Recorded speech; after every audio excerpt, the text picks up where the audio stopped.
Hello, everybody. Frankie here. Happy Monday in whatever way this Monday is finding you.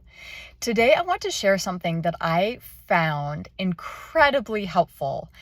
So as an occupational therapist working with kids with cerebral palsy, one of the screening tools that we would use had to do with being able to measure whether a child had a high threshold or a low threshold when it came to registering like sensation or taste or sound, for example.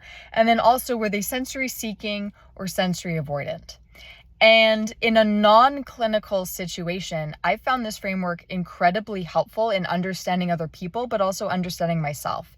And the idea here is not that you are a high or low threshold across the spectrum in all situations, but perhaps, for example, you like really intense flavors in your food, but you're very sensitive to sound.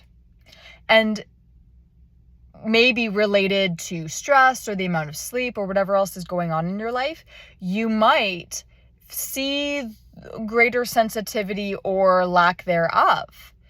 Are you a sensory seeking kind of person? Or do you find, well, this is very overstimulating and I don't want to be in that situation, or I tend to shut down, right? So it's something to think about, because when we're training, there's a lot of stress already happening in the body. And being able to understand your sensory needs can help you minimize stress both around training, but also in other areas of your life. And I'm always looking for ways that I can streamline things a little bit, make things a little more efficient, and take some of the processing load off my brain, because I'm juggling so many things at one time. And so understanding myself, would I feel good if I am getting a lot of sound or a lot of sensation or a lot of taste or whatever? Or would I feel actually a little bit more ready to cope if I had a little less? Can really help me show up and be prepared, whether it's for training or work or an unusual commitment. So things that are a change in my routine, I can find quite stressful.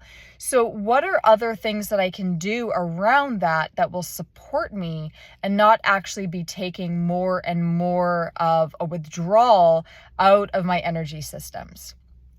So I invite you to explore this week, to look at the behaviors, the things that you tend to be drawn to anyway, and figure out if you're the type of person who needs a lot of sensory input or really wants very little in certain contexts and in certain sensations. So again, you don't need to be sensory seeking or have a high threshold in all things, but you might find that in specific senses, you like to have a little more or a little less, or you tend to get overwhelmed and shut down, or you seek out more information, more movement, more stimulation in some way.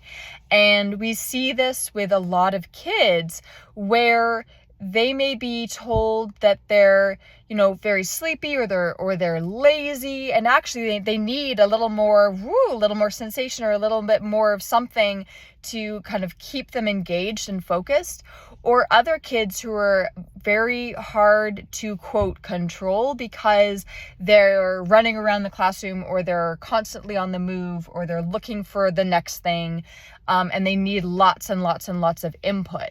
And so I have a theory that a lot of us folks who are into endurance sports, we may actually enjoy like a lot of kinesthetic input, a lot of movement. So again, this is not to be used in a clinical sense, but rather just using this framework as a way to understand yourself more deeply and how you can support yourself in the way that you show up, and being able to notice signs of distress or signs of overwhelm early before a shutdown or before a complete collapse. So I hope that that's helpful.